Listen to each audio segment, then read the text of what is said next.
बच्चों नमस्कार। बच्चों आज हम जवाहर नवोदय विद्यालय प्रवेश परीक्षा में अंक गणित पढ़ने वाले हैं। बच्चों हमने पूर्व में 2 भागों को पढ़ लिया है, जिसमें हमने पहले भाग में देखा था मेंटल एबिलिटी टेस्ट और दूसरे भाग में हमने देखा था हिंदी। आज हम शुरू करेंगे जा रहे हैं बच्चों अंक गणित और देखेंगे बच्चों अंक गणित का पार्ट 1। बच्चों जवाहर नवोदय विद्यालय प्रवेश परीक्षा में मानसिक योग्यता के पश्चात महत्वपूर्ण विषय अंक गणित है, जिसमें कुल 25 प्रश्न पूछे जाते हैं। वर्ष 2008 से पूर्व इस परीक्षा में कुल 20 प्रश्न पूछे जाते थे। चूंकि ये प्रश्न वस्तु इस प्रकार के होते हैं, अतः इन प्रश्नों को हल करने में परंपरागत विद्यालय पुस्तकों एवं पाठ्यक्रम का विशेष योगदान नहीं होता। इन प्रश्नों को हल करने के लिए बच्चों को विशेष कौशल की आवश्यकता होती है। यह कौशल निरंतर प्रयास करने, पूर्व की परीक्षाओं में पूछे गए प्रश्नों को हल करने, परीक्षा में पूछे गए प्रश्नों के आधार पर तैयार किए गए प्रश्नों को हल करने, विद्यालयी पाठ्यक्रम के अतिरिक्त विविध गणितीय सूत्रों को कंठस्थ करने एवं गणितीय प्रश्नों को संक्षिप्त विधि से हल करने में उत्पन्न होता है। बच्चों अंक गणित विषय का पाठ्यक्रम सामान्यतः वही होता है जो राजकीय विद्यालयों की कक्षा 4 एवं 5 के लिए राष्ट्रीय शैक्षिक अनुसंधान एवं प्रशिक्षण परिषद NCERT द्वारा स्वीकृत होता है। NCERT के पाठ्यक्रम एवं पिछले अनेक वर्षों के प्रश्न पत्रों के अध्ययन करने के पश्चात निष्कर्ष रूप में निम्नलिखित अध्याय सामने आते हैं, जिनसे सामान्यतः प्रत्येक वर्ष प्रश्न पूछे जाते हैं। ध्यान से सुनिएगा बच्चों। इसमें आपका संख्या पद्धति, पूर्ण संख्याओं पर आधारित संक्रियाएं, आधारभूत संक्रियाएं, भिन्नात्मक संख्याएं, उन पर 4 आधारभूत संक्रियाएं, दशमलव और दशमलव पर आधारभूत संक्रियाएं, गुणनखंड एवं गुणज और उनके गुण, लघुत्तम समापवर्तक और महत्तम समापवर्तक अर्थात LCM HCF, वर्ग वर्गमूल तथा घन घनमूल, संख्यात्मक व्यंजकों का सरलीकरण भी है, मापन है, समय पद्धति है, औसत है, प्रतिशतता, ऐकिक नियम, लाभ और हानि, अनुपात और समानुपात, कार्य और समय, चाल, समय और दूरी, साधारण ब्याज, क्षेत्रमिति, संख्या श्रृंखला एवं पैटर्न पर आधारित प्रश्न होते हैं बच्चों, और आंकड़ा प्रबंधन, आंकड़ों का प्रबंधन। तो इतनी महत्वपूर्ण प्रश्नावली होते हैं, इतने महत्वपूर्ण अध्याय होते हैं, जिनके अंतर्गत पिछले काफ़ी वर्षों से प्रश्न पूछे जा रहे हैं और पूछे जाएंगे।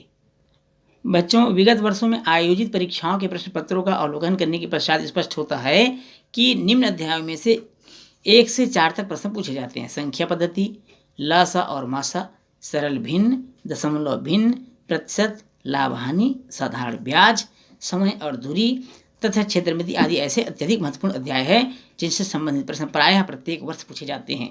प्रश्न पत्र में प्रश्नों की संख्या प्रायः 1 से 4 तक रहती है। बच्चों अंक गणित के प्रश्नों को हल करने से पूर्व परीक्षार्थियों के निम्नलिखित सावधानियां बरतनी चाहिए। परीक्षार्थियों को जो सावधानियां रखनी चाहिए वो सावधानियां बच्चों, पहला, किसी प्रश्न को हल करने से पूर्व कम से कम 2 बार उसे अवश्य पढ़ें। ध्यान समझेंगे बच्चों, किसी भी प्रश्न को हल करने से पहले कम से कम उस प्रश्न को 2 बार अवश्य पढ़ें और समझें। प्रश्न पत्र पर ध्यान दें कि कौन कौन सी राशि दी गई है तथा किस राशि से पूछा गया है, प्रश्न किस अध्याय से है, इस बात का भी आप चिंतन कर लें। प्रश्न में पूछी गई राशि के सूत्र विधि को याद करते हुए प्रश्न को हल करें। प्रश्न को हल करते समय घबराएं नहीं, न किसी प्रकार की घबराहट न दिखाएं। यदि किसी प्रश्न पत्र को हल करते हुए आप यदि उत्तर प्राप्त नहीं कर पा रहे हैं, किसी प्रश्न को हल करते समय यदि आपको उत्तर प्राप्त करने में असुविधा है, दुविधा है, समस्या है और आप उलझ रहे हैं, तो उस प्रश्न को आप छोड़ दें बच्चों। उस प्रश्न को हल करने में समय नष्ट न करते हुए अगले प्रश्न को हल करें। गणित के सभी प्रश्नों को हल करने के पश्चात उत्तर पत्रक पर उनके क्रमांक अंकित कर ध्यान रखेंगे बच्चों। उनका क्रमांक अंकित करने का तरीका आपको पार्ट 1 में बताया जा चुका है। जब हम मेंटल एबिलिटी पढ़ रहे थे तो सबसे शुरू में आपको बताया जा चुका है बच्चों, आपको पूरी जानकारी दे दी गई है। यदि आपको कोई समस्या लग रही है या समझ में नहीं आ रहा है तो आप मेंटल एबिलिटी टेस्ट पार्ट 1 को आप देखिए और अच्छे से समझ लीजिए। यदि कहीं भी डाउट लग रहा है आपको तो कमेंट्स करिए, आपको पूरा जानकारी दी जाएगी। बच्चों परीक्षा से 1 दिवस पूर्व अगर अंक गणित विषय की तैयारी करनी है तो किन किन बातों का आपको ध्यान रखना चाहिए। अंक गणित विषय के सभी अध्यायों की प्रारंभ में दी गई सामग्री तो शीघ्रता से पढ़ लें। जो भी सामग्री आपको प्रारंभ में दिया गया उसे अच्छे से पढ़ लें और जल्दी पढ़ लें। अंक गणित के अध्यायों में दिए गए सूत्रों को 2-4 बार कंठस्थ कर लें। बार बार उसको पढ़ने का प्रयास करें, बार बार उसको पढ़ें। जो कंठस्थ हुआ है उसको एक बार रिपीट कर लें बच्चों। 1 से 30 तक की संख्याओं के वर्ग आपको याद कर लेना है। 1 से 30 तक की संख्या का वर्ग मतलब 1 का वर्ग 1, 2 का वर्ग 4, 3 का वर्ग 9, 4 का वर्ग 16, 5 का 25, 6 का 36, 7 का 49, 8 का 64, 9 का 81, 10 का 100, 11 121 डाट डाट डाट। इस तरह से आपको 1 से 30 तक की सारी संख्याओं का वर्ग आपको याद कर लेना है। 1 से 10 तक की संख्याओं का घन भी आपको याद कर लेना है बच्चों। एक घन का मतलब है किसी भी संख्या का उसी संख्या में 3 बार गुणा। जैसे 1 का घन 1, 2 का घन 8, 3 का घन 27, 4 का 64, 5 का 125 डाट डाट डाट। इस तरह से आपको 1 से 10 तक की संख्याओं का कम से कम आपको घन याद करके रख लेना है। महत्वपूर्ण अध्यायों के उदाहरण एवं गत वर्ष के प्रश्नों को कम से कम एक बार अवश्य देख लें बच्चों कि गत वर्ष कौन कौन से प्रश्न पूछे गए थे और किस प्रकार के उनके पूछे जाने का प्रकार था, इस पर भी आपको जल्दी जल्दी अवलोकन कर लेना है। और इस तैयारी के साथ अगर आप जाते हैं तो निश्चित रूप से आपको कोई दिक्कत नहीं होगी। बच्चों, आपको यह भी सलाह दी जाती है कि संपूर्ण पाठ्यक्रम को गंभीरता से लेकर परीक्षा से एक सप्ताह पहले तक आपको पूरे कोर्स एवं अध्यायों को अच्छे से कर लेना है। कहाँ पर दिक्कत हो रही है उसको भी आपको अच्छे से समझ लेना है और जहाँ दिक्कत हो वहाँ पर बार बार आपको उसको रिपीट करना है, बार बार आपको देखना है। अगर बच्चों, अब हम पढ़ने वाले हैं चैप्टर 1 संख्या पद्धति नंबर सिस्टम। तो चलिए बच्चों देखते हैं नंबर सिस्टम और नंबर सिस्टम में किस प्रकार के प्रश्न पूछे जाते हैं, उनका अध्ययन हमको कैसे करना है। बच्चों, संख्या पद्धति नंबर सिस्टम अंकगणित खंड का एक महत्वपूर्ण अध्याय है। नवोदय विद्यालय प्रवेश परीक्षा में इस खंड से प्रत्येक वर्ष 1 से 4 तक प्रश्न पूछे जाते हैं। एक प्रश्न भी हो सकता है बच्चों और 4 प्रश्न भी हो सकते हैं। इस अध्याय के अंतर्गत हम निम्नलिखित बिंदुओं का अध्ययन करेंगे, जिसमें हम देखेंगे बच्चों संख्याओं को अंकों एवं शब्दों में निरूपित करना, जो आप कक्षा 2 से पढ़ते आ रहे हैं बच्चों। संख्याओं के स्थानीय और जाति मान निकालना, स्थानीय मान और जाति मान भी आप अच्छे से जानते हैं, हम फिर भी इस पर से संबंधित प्रश्नों को हल करेंगे।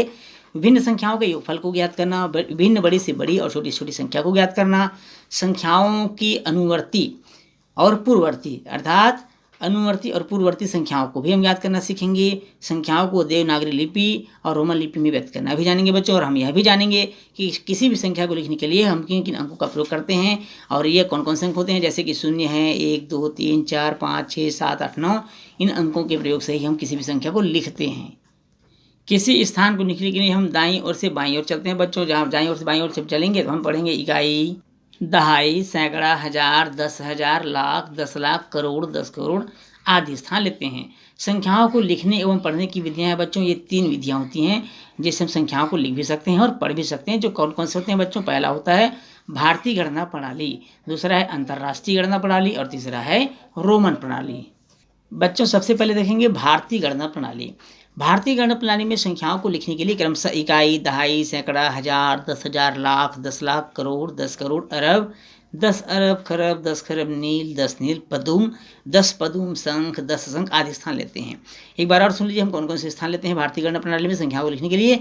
वो है आपका इकाई, दहाई, सैकड़ा, हजार, 10,000, लाख, 10 लाख, करोड़, 10 करोड़, अरब, 10 अरब, खरब, 10 खरब, नील, 10 नील, पदुम, 10 पदुम, शंख, 10 शंख आदि स्थान हम लेते हैं बच्चों। व्यवहार में जनरली 10 करोड़ तक ही संख्याएं प्रचलित है बच्चों और 10 करोड़ तक की संख्याएं हम उपयोग में लाते हैं। संख्याएं इकाई से ऊपर की ओर जितना बढ़ती है उतना ही अंकों के मान में 10 गुना वृद्धि हो जाता है, अर्थात 10 गुने की वृद्धि हो जाती है। फिर देखेंगे बच्चों अंतर्राष्ट्रीय गणना प्रणाली। अंतर्राष्ट्रीय गणना प्रणाली विश्व की सर्वाधिक प्रचलित प्रणाली है बच्चों। इस प्रणाली को हम ब्रिटिश प्रणाली भी कहते हैं। जैसे आवर्त है, मान है और संख्या, इसको ध्यान समझिएगा। जैसे मिलियन, मिलियन में आपका 100 मिलियन, 10 मिलियन और 1 मिलियन। इसमें संख्याएं देखिए बच्चों, संख्या 5, 2 और 1।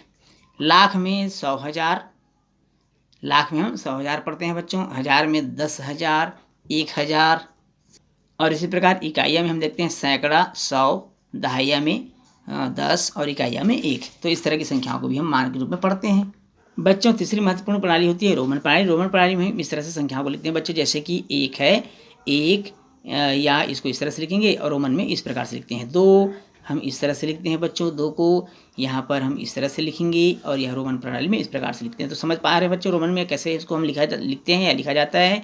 3 को इस तरह से लिखते हैं। अंतर्राष्ट्रीय ब्रिटिश प्रणाली में इस प्रकार लिखा जाता है और रोमन में इस प्रकार से लिखा जाता है। इसी प्रकार बच्चों 4 को इस प्रकार से लिखते हैं। अंग्रेजी में ब्रिटिश प्रणाली में इस प्रकार लिखा जाता है, या ऐसा भी हम लिख सकते हैं इसको बच्चों, और रोमन में इस प्रकार से लिखा जाता है। 5 है तो इसको इस प्रकार से लिखते हैं। अंग्रेजी में इस प्रकार लिखा जाता है और रोमन में ये इस प्रकार से लिखते हैं। तो इसी प्रकार बच्चों ये जो संख्या हम प्रदर्शित कर रहे हैं लिखने के लिए, इसे कहते हैं हम रोमन अंक। क्या कहेंगे बच्चों? रोमन अंक, रोमन प्रणाली। इसी प्रकार बच्चों 5 को इस तरह से लिखते हैं, 6 को, 7 को, 8 को, 9 को और 10 को इस प्रकार रोमन अंकों में प्रदर्शित किया जाता है। 6, 7, 8, 9 और 10। तो ये रोमन अंक कहलाता है बच्चों, रोमन प्रणाली कहलाता है। ये हिंदू अरेबिक है और ये अंग्रेजी है, अंतर्राष्ट्रीय अंक प्रणाली है बच्चों। तो इस तरह से हम 3 महत्वपूर्ण प्रणालियों में लिखते हैं और पढ़ते हैं अंकों को। बच्चों इसके साथ ही आज का क्लास यहीं समाप्त होता है। बच्चों वीडियो अच्छा लगे तो वीडियो को लाइक और शेयर करिएगा। यदि आप चैनल में नए हैं तो चैनल को सब्सक्राइब करना बिल्कुल नहीं भूलिएगा। तो बच्चों आपसे फिर मुलाकात हुई अगली क्लास में, तब तक के लिए नमस्कार।